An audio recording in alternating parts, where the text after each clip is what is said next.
హైదరాబాద్ భాగ్యనగరంలో ట్రాఫిక్ కష్టాలకు చెక్ పెట్టేందుకు రాష్ట్ర ప్రభుత్వం జీహెచ్ఎంసీ అధికారులు ఒక బృహత్కరమైన ప్రాజెక్టుని తీసుకొస్తున్నారు. ఆ కేబీఆర్ పార్క్ ఆ పరిసర ప్రాంతాల్లో దాదాపు 6 మెయిన్ జంక్షన్లు ఉన్నాయి.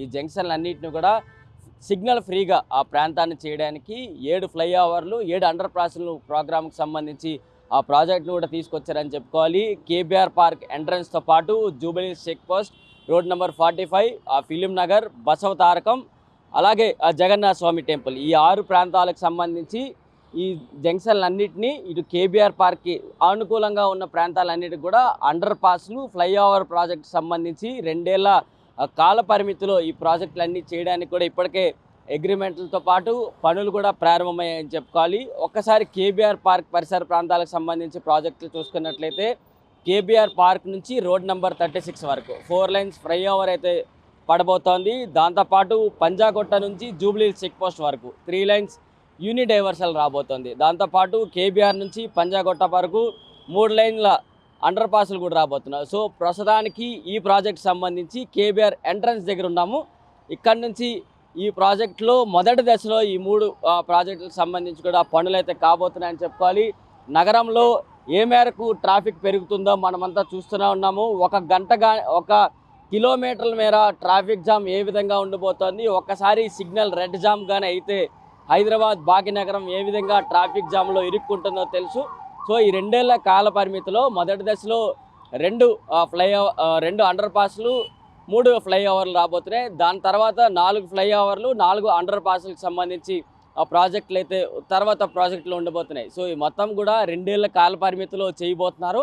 సో ఉదయం పూట వర్క్స్ ఏమీ ఉండకపోయినా సరే సో మొత్తం నార్మల్గా ఉండబోతుంది. సో వర్క్స్ అన్నీ కూడా రాత్రిపూట మాత్రమే అధికారులు చేయబోతున్నారు. సో నగరంలో ఆ ట్రాఫిక్ జాములకు సంబంధించి ప్రజలకు ఇబ్బంది లేకుండా కొన్ని యూనిడైవర్సల్ అంటే ఒక ప్రాంతం నుంచి వెళ్లకుండా మరొక ప్రాంతం నుంచి వెళ్ళే విధంగా ట్రాఫిక్ను అప్పటికే మళ్లించడం అయితే జరుగుతోంది. రోజు అప్డేట్స్ ఇస్తూ కూడా వెళ్తామంటూ కూడా సిపి సజ్జనార్ కూడా పూర్తి వివరాలు అయితే అందిస్తున్నారు. సో నగరంలో ఈ విధంగా అంటే ఇంత మేరకు పెరుగుతున్న ట్రాఫిక్ సంబంధించి కంట్రోల్ చేసే విధంగా ఉండబోతోంది. సో ఈ ప్రాజెక్ట్ కనుక పూర్తిగా సక్సెస్ఫుల్గా కంప్లీట్ అయిన తర్వాత నగరంలో సిగ్నల్ ఫ్రీగా వెళ్లేందుకు ఈ కేబీఆర్ పరిసర ప్రాంతాలకు అన్నీ కూడా ఉండబోతున్నాయని చెప్పుకోవచ్చు. హైదరాబాద్లో ట్రాఫిక్ కష్టాలను తగ్గించేందుకు రాష్ట్ర ప్రభుత్వం జీహెచ్ఎంసీ అధికారులు ఒక కొత్త ప్రాజెక్టులు తీసుకొస్తూ ముందుకెళ్తున్నారని చెప్పుకోవాలి. 7 ఫ్లైఓవర్లు 7 అండర్ పాస్లు అయితే ప్రస్తుతం మనం కేబీఆర్కి పక్కన ఇటు వీరెంచి హాస్పిటల్ నుంచి అగ్రసేన్ నుంచి ఆ ఫిలిం నగర్ వెళ్ళే ఈ దారిలో ఉన్నాము. సో ఈ దారిలో కూడా ఫ్లైఓవర్లు అండర్ పాస్లు అయితే రాబోతున్నాయి. ఈ ప్రాంతానికి సంబంధించి అగ్రసేన్ నుంచి ఆ ఫిలిం నగర్ వైపు వెళ్తున్న ఈ రహదారికి సంబంధించి 120 ఫీట్లు మొత్తంగా ఈ రోడ్డు ఉండబోతోంది. ఈ ప్రాంతంలోనే మాజీ మంత్రి ఆ జానారెడ్డి నివాసం కూడా ఉంది. సో ఆ నివాసానికి కూడా మార్క్ అయితే అక్కడ చేశారు. 43.3 ఈ అడుగుల మేర తన ఫ్రంట్ గేట్ నుంచి లోపల వరకు కటింగ్స్ ఉండబోతున్నాయని చెప్పుకోవాలి. ఒకవైపు కేబీఆర్ పార్క్ ఉంది. కేబీఆర్ పార్క్ని ఎటువంటి డిస్టర్బెన్సింగ్ లేకుండా అంటే కేబీఆర్ పార్క్ని టచ్ చేయకుండా కేవలం రోడ్డుకి ఒకవైపు మాత్రమే అక్కడ కట్ చేస్తున్నారని చెప్పుకోవాలి. ఈ ప్రాంతంలో ముఖ్యమైన నేతలు, రాజకీయవేత్తలు ఇంకెవరైనా ఉన్నా సరే అందులో జానారెడ్డి అలాగే బాలకృష్ణ ఇద్దరు పేర్లు మాత్రమే ఇక్కడ ఎక్కువగా వినిపిస్తున్నాయి. మిగతా వారంతా కూడా సాధారణ ప్రజలు మాత్రమే ఉన్నారు. వారందరూ కూడా అనేక సందర్భాల్లో హైకోర్టులు అలాగే జీహెచ్ఎంసీ అధికారులతో సమావేశాలు అనేక సందర్భాల్లో వారు చర్చలు అయితే జరిపారు. సో ఇప్పుడు జానారెడ్డి లాంటి ఇంత పెద్ద వ్యక్తి ఆ నివాసానికి కూడా మేము రోడ్డు వైడింగ్లో కొట్టడానికి కూడా అధికారులు తన నివాసానికి రెడ్ మార్క్తో 43.3 అడుగుల మేర కొట్టడానికి కూడా అడుగులైతే వేశారని చెప్పుకోవాలి. మరి ఈ పనులు కూడా ఇప్పుడు ఫ్లైఓవర్ పనులు అలాగే అండర్ పాస్ల పనులు కూడా ప్రారంభమయ్యాయి. కాబట్టి మరికొద్ది రోజుల్లో ఈ ప్రాంతంలో కూడా పనులు అయితే ప్రారంభం కాబోతున్నాయి. అప్పుడు జానారెడ్డి తాలూకా అభిప్రాయాలు ఏ విధంగా ఉండబోతున్నాయి, ఆయన సహకరిస్తారా, అడ్డుకుంటారా, లేకపోతే అనుమతిస్తూ కొట్టండి అంటూ ముందుకు వస్తారా అనేది మాత్రం చూడాలి. కానీ ఇక్కడ స్థానికులు మాత్రం కొద్ది రోజులుగా వాళ్ళు భిన్నాభిప్రాయాలు అయితే వ్యక్తం చేస్తున్నారు. ఇంత మేరకు కేబీఆర్ పార్క్ ఒకవైపు ఉంది, అక్కడ వాకింగ్ జోన్ ఉంది. సో వాకింగ్ జోన్ని టచ్ చేయకుండా కేవలం మా నివాసాలపైన మాత్రం రావటం వాళ్ళు కొంతమేరకు అడ్డుకునే ప్రయత్నాలు అయితే చేస్తున్నారని చెప్పుకోవాలి. సో కేబీఆర్ పార్క్లో వాకింగ్ జోన్ ఉన్నప్పటికీ వాకింగ్ జోన్ టచ్ చేయడం లేదు. సో ఒకవేళ 2 వైపులా సరి సమానంగా తీసుకుంటే మేము మా స్వేచ్ఛాయంగా మేమే ముందుకొచ్చి మా నివాసంలో ఉన్న కొంత భాగాన్ని మేము ముందుకు ఇవ్వడానికి సిద్ధంగా ఉన్నాం అంటూ కూడా అభిప్రాయాలు అయితే చెప్తున్నారు. సో జానారెడ్డి తాలూకా నివాసం కనుక చూసుకున్నట్లయితే 43.3 అడుగుల మేర ఇప్పుడు కటింగ్స్కి అయితే ఉండబోతోంది అని చెప్పుకోవచ్చు. రెండవ దశ ప్రాజెక్ట్ పనులు ఈ కేబీఆర్ పరిసర ప్రాంతాల్లో జరిగేటప్పటికి కేబీఆర్ పార్క్ నుంచి ఫిలిం నగర్ వైపు అంటే రోడ్ నెంబర్ 45 నుంచి కేబీఆర్ వైపు మీదుగా అటు ఫిలిం నగర్ వెళ్తుంది. అంటే ఇది అండర్ పాస్ అయిపోతున్నారు. ఇది ఒకటైతే ఇక్కడే రోడ్ నెంబర్ 45 నుంచి జూబ్లీస్ చెక్ పోస్ట్ వరకు 2 లేన్ల ఫ్లైఓవర్ అయితే రాబోతుంది. సో ఒకసారి పరిసర ప్రాంతాలన్నీ కూడా ఒకసారి అబ్జర్వ్ చేస్తే ఈ వైపే మీదుగా వెళ్తేనే ఫిలిం నగర్ వైపు వెళ్తారు. ఫిలిం నగర్తో పాటు రైట్ సైడ్ ఇంకొంచెం సేపు చూపించినట్లయితే ఇది దుర్గం చెరువు కేబుల్ బ్రిడ్జ్ పై నుంచి వచ్చే లైను. ఇది రోడ్ నెంబర్ 45. ఈ రోడ్ నెంబర్ 45లోనే మనకి ఈ రోడ్ నెంబర్ 45లోనే సినీ సెలబ్రిటీ రాజకీయ నేత ఎమ్మెల్యే హిందూపురం ఎమ్మెల్యే బాలకృష్ణ నివాసం ఉందని చెప్పుకోవాలి. ఈ నివాసానికి కూడా ఇప్పటికే జిహెచ్ఎంసీ అధికారులు రెడ్ మార్క్ అయితే వేశారు. ఈ ప్రాజెక్ట్ పనుల్లో భాగంగా రోడ్ వైడింగ్లో బాలకృష్ణ నివాసం కూడా ఈ కటింగ్ అయితే కాబోతోంది. 23.9 అడుగుల మేర బాలకృష్ణ నివాసం ఇక్కడ కట్ అయితే అవబోతోంది. ఇక్కడ 2 ప్రాజెక్టులు రాబోతున్నాయి. ఈ ఒకటే అండర్ పాస్, దాంతోపాటు ఆ ఫ్లైఓవర్కి సంబంధించి 2 కూడా ఇక్కడ బాలకృష్ణ నివాసం దగ్గర రాబోతున్నాయి.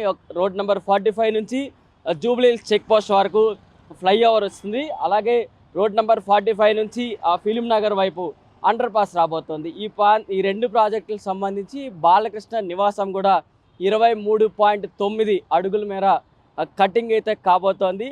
ఇప్పటికే రెడ్ మార్క్ కూడా బాలకృష్ణ నివాసం దగ్గర అంటించారు. సో మరికొద్ది రోజులు అంటే ఫస్ట్ ఫేజ్ ఇప్పుడు జూబ్లీహిల్స్ చెక్ పోస్ట్కి అవతల వైపు అంటే ఇప్పుడు కేబీఆర్ పార్క్కి మెయిన్ ఎంట్రన్స్ వైపు పనులు అయితే జరుగుతున్నాయి. రెండో ఫేజ్ పనులు మరికొద్ది రోజుల్లో ఈ ప్రాంతంలో జరగబోతున్నాయి. జరిగేటప్పుడు బాలకృష్ణ నివాసం కూడా ఇక్కడ రోడ్డు వైడింగ్లో కట్టింగ్ అయ్యే అవకాశాలు కనిపిస్తున్నాయి. కట్ కూడా చేయబోతున్నారని చెప్పుకోవాలి. సో మరి బాలకృష్ణ ఏ విధంగా రియాక్ట్ అవుతారు, తన నివాసం కట్ అయ్యేటప్పుడు ఆయన ఏ విధంగా అభిప్రాయంతో ముందుకొచ్చి హైదరాబాద్ ఈ మేరకు ట్రాఫిక్ పెరిగిపోతుంది.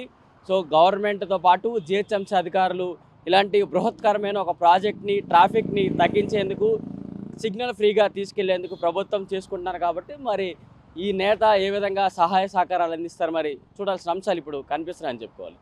హైదరాబాద్లో రద్దీగుండ ఏరియాలో ఏమైనా ఉన్నాయంటే ఇది జూబ్లీహిల్స్ చెక్ పోస్ట్, ఇది ఒక ప్రధానమైన జంక్షన్ అని చెప్పుకోవాలి. ఈ జంక్షన్ నుండే యూసఫ్గూడ వైపు కావచ్చు, మాదాపూర్, జూబ్లీహిల్స్ కావచ్చు, ఇటు పంజాగుట్ట వైపు కావచ్చు, ఏ ప్రాంతానికి వెళ్ళినా సరే ఇది ఒక అత్యంత రద్దీగా ఉండే ఒక ప్రాంతం.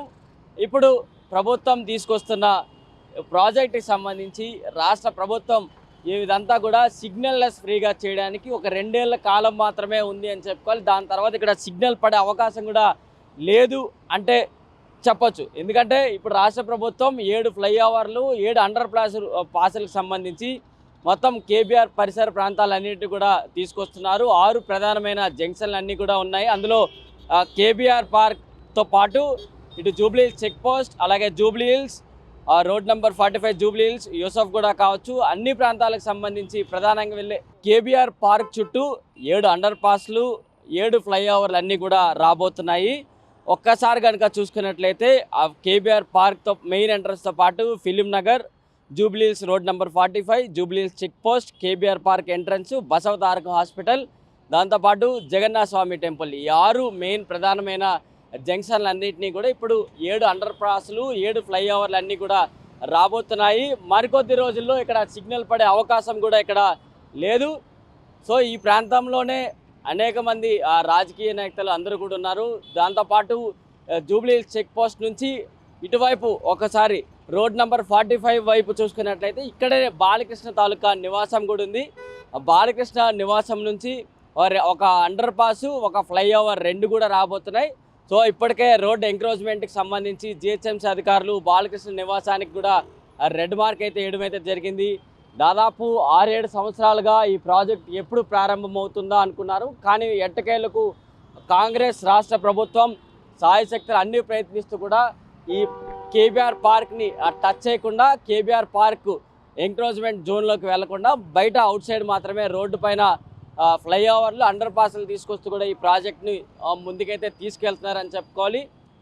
అంటే ప్రస్తుతానికి ప్రాజెక్ట్ అయితే పనులు అయితే ప్రారంభమయ్యాయి. ఫస్ట్ ఫేజ్లో ఒక 2 ఫ్లైఓవర్లు 3 అండర్ పాస్ పనికి సంబంధించి పనులు అయితే జరుగుతున్నాయి. ఇక రెండో ఫేజ్లో 4 ఫ్లైఓవర్లు 4 అండర్ పాస్ల వరకు అయితే ముందుకెళ్ళిపోతుంది. సో సాయశక్తులు అన్ని ప్రయత్నాలు చేసుకుంటూ పోలీస్ అధికారులు ఒకవైపు ట్రాఫిక్ని కంట్రోల్ చేసుకుంటూ కూడా వెళ్తున్నారు. మరికొద్ది రోజుల్లో ఈ ప్రాంతం అంతా కూడా సిగ్నల్ ఫ్రీగా జోన్ అయితే ఉండబోతోంది అని చెప్పుకోవచ్చు. మొత్తానికి ఇది హైదరాబాద్ నగరంలో green signal, total no signal జోన్గా రాబోతోంది. ఇది ఒక కొత్త ప్రాజెక్టు అనేది రాష్ట్ర ప్రభుత్వం చెప్పకనే చెప్తుందని చెప్పుకోవచ్చు. 7 ఫ్లైఓవర్లు 7 అండర్ పాస్లు ప్రాజెక్టుతో రాష్ట్ర ప్రభుత్వం మొత్తం నో సిగ్నల్ ఫ్రీగా హైదరాబాద్ నగరంలో కేబీఆర్ పరిసర ప్రాంతాలన్నీ కూడా ఉండబోతున్నాయని చెప్పుకోవాలి. ఇది టోటల్గా ఒక గ్రౌండ్ స్టోరీ. వీడియో జర్నలిస్ట్ విజయ్తో ప్రశాంత్, RTV హైదరాబాద్ నుంచి. Local to global news at your finger tips. మీ చేతిలో ఒక ఆయుధం. డౌన్లోడ్ రా TV app. Media legend Ravi Prakash is back.